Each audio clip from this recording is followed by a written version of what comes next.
6:36, we check back in now with Mike Eppel over at CityNews for the latest in business, and a major slump for world stocks after Amazon as well as Google's parent company failing to live up to expectations. Yeah, good morning, Tammy. Indeed, we're watching stocks sell off worldwide this morning, and it is about the tech sector so far because the world's biggest internet retailer did not live up to the market forecast for sales growth in its latest quarter, and the forecast, interestingly enough, for the Christmas quarter is not up to market expectations either.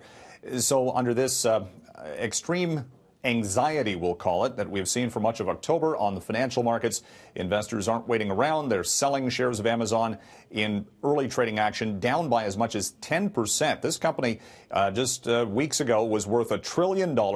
Now it's worth around $800 billion. So massive amounts of market value wiped out in very short order as investors reassess the global economy, the threat of rising interest rates, struggles perhaps for emerging markets overseas in the Asia-Pacific markets. We've seen a slump there for stocks, and now Wall Street and Bay Street getting kind of caught up in that over the course of this month. And shares of Google's parent company Alphabet down this morning by more than 5%, as even its advertising revenue was not up to consensus estimates. So all this has the NASDAQ poised for a drop of about 4% at the opening trades this morning. The Dow futures down more than 300 points. We're watching shares of Apple down 2.25%. Facebook is down 4% this morning. And shares of Microsoft, which were way up yesterday on very strong earnings and guidance, back down this morning by about 4%.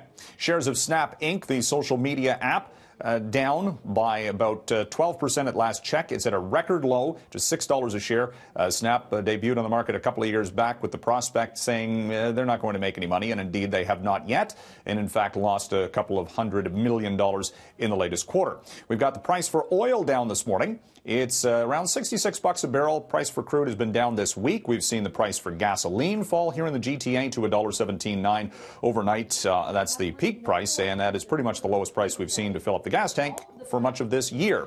And the Canadian dollar coming into the day at just 76 cents U.S., down this morning, and some key economic data this morning as well from the States, which could point to some economic strength. And they'll be talking all about interest rates again, Devo, and more worries on a Friday. But hey, just one more day to go and it's the weekend, so we can forget about it. That's it, Mike. Oh, snap. All these tech stocks going down. No, they're just, people love them when the market's going up, but when the market heads south, those are the first to go. All right, thanks so much, Mike.